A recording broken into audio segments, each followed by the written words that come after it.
সন্ধ্যাবেলার সময় বাবা কেদারের মন্দিরের সামনে আমরা দাঁড়িয়ে আছি। এখন একটা বিজ্ঞপ্তি জানিয়ে রাখি সবাইকে, সেটা হচ্ছে ভালো করে শুনবেন। মন্দিরে ঢুকতে গেলে মোবাইল ফোন অ্যালাউ আছে। মন্দিরের ভেতরে ঢুকতে গেলে mobile phone, money bag, kit bag, purse, লেডিসের হ্যান্ড ব্যাগ, এগুলো সবই মন্দিরের ভেতরে অ্যালাউ আছে। কিন্তু মন্দিরের ভেতরে মোবাইল বের করা যাবে না। যদি এমার্জেন্সি কল আসে তাহলে আপনারা যেটা সামনের পোর্শনটা দেখেন, সামনের চালার মতো, সেখানে হচ্ছে কি নন্দী থাকে। নন্দী মানে শিবের বাহন, বলে বাবার বাহন নন্দী। আর পেছনে যে উঁচু অংশটা দেখছেন ওটা হচ্ছে আমাদের দেবাদিদেব মহাদেব থাকে, ওখানে সেই শিবলিঙ্গটা আছে। ওই যেখানে নন্দী আছে সেখানে আপনার যদি ফোন আসে আপনি ফোন রিসিভ করতে পারবেন, কথা বলতে পারবেন, কিন্তু কোনো ক্যামেরা চালু করা যাবে না। আর মন্দিরের ভেতরে তো ফোন এলে সেখানে তো ফোনই ধরতে পারবেন না, ফোনটা আপনাকে কেটে দিতে হবে বা সাইলেন্ট করে দিতে হবে, ঠিক আছে। আর ব্যাপার হচ্ছে গিয়ে বাবাকে আপনারা ছুঁয়ে প্রণাম করতে পারবেন, মাথা ঠুকে প্রণাম করতে পারবেন। কারা কি বলে জানি না, আপনারা যখন আসবেন আপনারা সেই জিনিসটাই করবেন। আমি যেটা করেছি, বাবাকে ছুঁয়ে, আমি নয় হাজার হাজার পুণ্যার্থী আছে তারা সবাইকে বাবাকে ছুঁয়ে প্রণাম করে, মাথা ঠুকে প্রণাম করে মনের ইচ্ছা মনোকামনা জানিয়ে আসে। আর ব্যাপার যেটা হলো গিয়ে কি, ভেতরে কোনো টাকা পয়সার ডিম্যান্ড নেই। আপনি যদি স্বেচ্ছায় দিতে চান, সংকল্প করে পুজো দিতে, তাহলে সেটা আপনার ব্যক্তিগত ব্যাপার, ঠিক আছে। টাকা পয়সা কেউ চাইবে না আপনার থেকে, আপনি যদি স্বেচ্ছা দেন তাহলে ওনারা নেবে। এই হচ্ছে গিয়ে ব্যাপার। বাবার মন্দির সকাল 7টা থেকে সন্ধ্যে 7টা পর্যন্ত খোলা থাকে। তার মধ্যে আপনারা পুজো দেবেন, বুঝলেন। আর দুপুর 2 থেকে বিকাল 5টা পর্যন্ত বাবার মন্দির বন্ধ থাকে, কপাট খোলা থাকে, কিন্তু বাবার মন্দিরের ভেতর কাউকে ঢুকতে দেয় না। আর যদি ভিআইপি যদি মন্দিরের ভেতর ঢুকে যায় তাহলে কিন্তু সেখানে আধা ঘন্টা ডিলে হতে পারে। মন্দিরে ঢোকার আগে লাইনের বাঁদিকে জুতোর দোকান আছে, ওখানে আপনারা 10 টাকা দিয়ে জুতো জমা দিতে পারেন। তা না হলে যদি মনে হয় না, তাহলে ওই ব্যারিকেড করা আছে, যে লাইনের ব্যারিকেড আছে সেই লাইনের ব্যারিকেডে আপনারা দাঁড়াতে পারেন। লাইনের ব্যারিকেডে দাঁড়িয়ে যখন মন্দিরে ঢুকবেন তার আগে অনেকখানে অনেকগুলো পুলিশ দাঁড়িয়ে থাকে, ওখানে জুতোটা খুলে ব্যারিকেডের বাইরে রেখে দিতে পারেন। কারণ মন্দির চত্বরটা যেহেতু শ্বেত পাথর নয়, এটা পাহাড়ি এক রকমের পাথরের, প্রচুর ঠান্ডা হয়। বিশেষ করে এমনি ঠান্ডা, হিমালয়ের পাদদেশে বাবা কিন্তু অবস্থিত, যেহেতু কিন্তু প্রচুর ঠান্ডা হয়, পা রাখা যাবে না। আর স্নোফল হলে তো সেদিন আজকে যেটা আমরা মানে দুর্ভোগে পড়েছি, স্নোফল মানে পা ছিঁড়ে যাচ্ছে এরকম অবস্থা। তো যাই হোক, দুটোর মধ্যে একটা করতে পারেন, একটা পয়সা দিয়ে রাখতে পারেন, একটা পয়সা না দিয়ে মন্দিরের সামনে জুতোটা রাখতে পারেন। ওখান থেকে পুজো দিয়ে বেরিয়ে এসে তারপরে আপনারা পুলিশের ওখান থেকে জুতো কালেক্ট করে নিতে পারেন। আর মন্দির চত্বরের বাইরে দুদিকে, এদিকে প্রচুর ডালার দোকান আছে। 50 টাকা থেকে শুরু করে 500 টাকা, 1000 টাকা পর্যন্ত ডালা আছে। আপনাদের যেটা পছন্দ সেটা আপনারা নিয়ে বাবার কাছে পুজো দিতে পারেন। আর যারা লেট করে আসবেন, যারা লাইনে দাঁড়ানোর কথা ভাববেন, তাদেরকে বলে রাখছি, এখানে এত দর্শনার্থী, এত পুণ্যার্থী হচ্ছে, কেউ রাত্রি 12টা থেকে লাইন দিচ্ছে, কেউ রাত্রি 2টো থেকে লাইন দিচ্ছে, কেউ রাত্রি 1টা থেকে, কেউ ভোর 4টে থেকে। মানে ভাবতে পারছেন, আপনাকে সেই প্রিপারেশান করে কিন্তু লাইনের ব্যবস্থা করতে হবে। আর আপনাদের একটা জিনিস বলে দিই, যে দুপুর 2টোর পর আপনারা পারলে লাইনে দাঁড়াবেন, বা 3টের পর লাইনে দাঁড়াবেন, ঠিক আছে।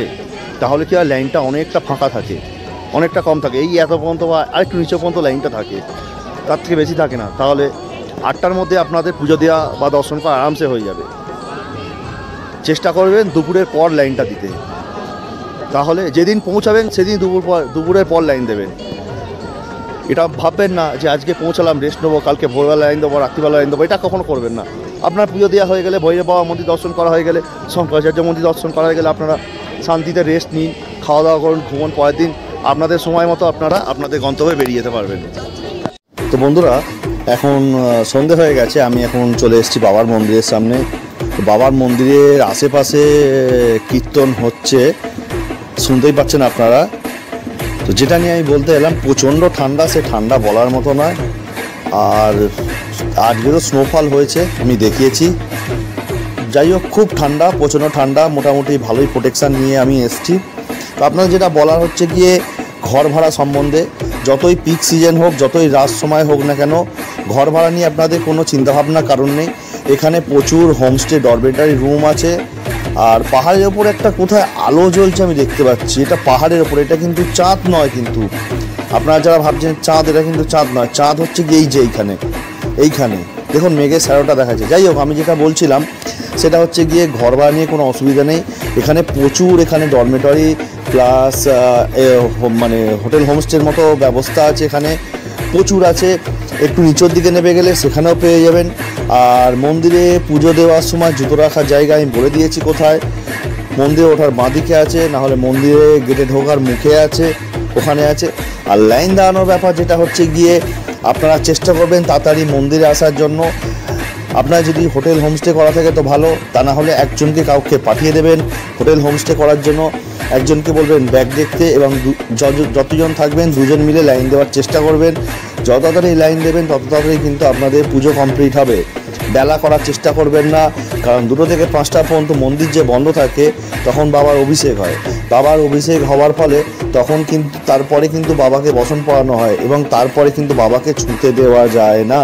সুতরাং আপনারা চেষ্টা করবেন দুপুর 2টোর মধ্যে বাবার অভিষেক হওয়ার আগে মন্দিরে প্রবেশ করতে, তবেই কিন্তু বাবাকে আপনারা ভালো করে ছুঁতে পারবেন।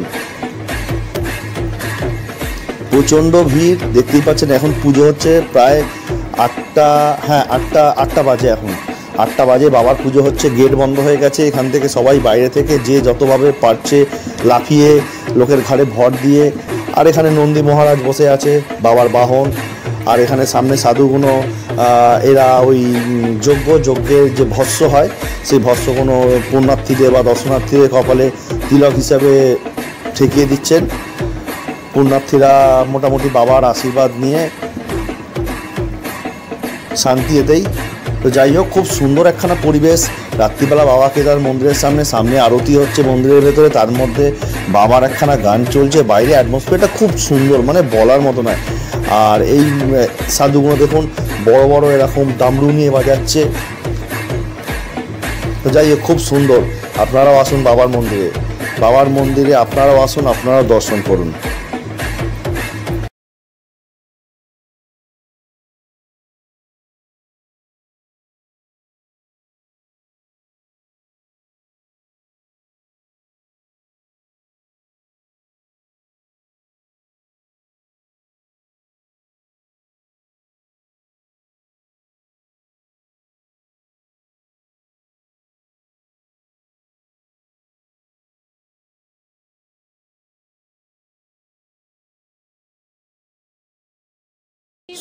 Good morning. সকাল 6:30 বাজে। বাবা কেদারে পুজো দেওয়ার জন্য লাইন পড়ে গেছে ভোর রাত্রি থেকে। আমরা যেখানে আছি সেখানে অনেকজন এসছে, তারা রাত্রির 12টা না 12:30 থেকে লাইন দিয়েছে। জানি না কোথা থেকে তারা লাইন দিয়েছে, তবে রাত্রিবেলা খুব চেঁচামেচি হচ্ছিল। আমি উঠে দেখলাম তারা যাচ্ছে বাবা কেদারে পুজোর জন্য লাইন দিতে। এই সকালবেলা সানরাইজ হওয়ার অপেক্ষায়।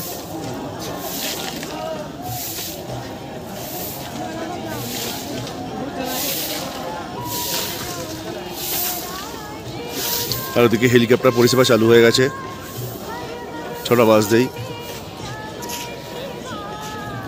আপনারা এই যে এত লোকের যে ভিড় দেখছেন, আপনারা নিজেই বলুন তো, একে তো এই ঠান্ডা, তার মধ্যে কালকে স্নোফল হয়েছে।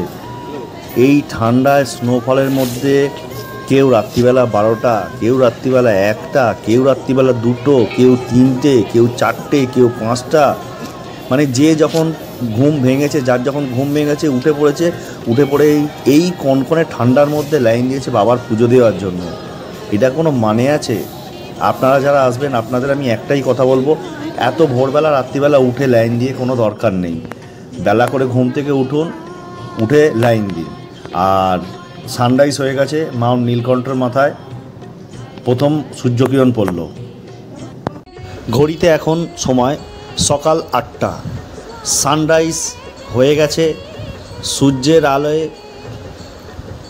বাবা কেদারনাথ মন্দিরের পেছনে যে নীলকণ্ঠ রেঞ্জটা আছে, টোটাল রেঞ্জটার ওপর সূর্যের আলো পড়ে একদম পুরো চকচক করছে, একদম ধপধপে সাদা পাহাড়।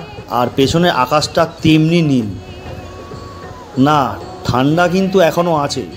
আপনারা ভাববেন না সূর্য উঠে গেছে বলে ঠান্ডা কমে গেছে। ঠান্ডা কিন্তু এখনও আছে, মানে মোটামুটি ভালোই আছে। কারণ সূর্যের আলো যতক্ষণ না নিচে পর্যন্ত আসছে, যতক্ষণ না আমাদের গায়ে পর্যন্ত পড়ছে, ততক্ষণ পর্যন্ত কিন্তু ঠান্ডা আছে। আর হাওয়াও চলছে বেশ, সুতরাং ঠান্ডাও আছে। যাই হোক, আমাদের ভাগ্যটা খুবই ভালো। আমরা এলাম, স্নোফল পেলাম, তারপর নীল চকচকে আকাশ, মানে কিছু বলার মতো নেই। সন্ধেবেলা মহাদেবের আরতি দেখলাম, কিছু বলার নেই। আর মহাদেব পুরো আমাদের 16 আনা বা 16 কলা যেটাই বলেন না কেন, আমাদের একদম পূর্ণ করে দিয়েছে। তো যাই হোক, আজকের ভিডিওটা এ পর্যন্তই। আবার দেখা হবে পরবর্তী ভিডিওয়ে। সকলকে জানাই অসংখ্য অসংখ্য ধন্যবাদ।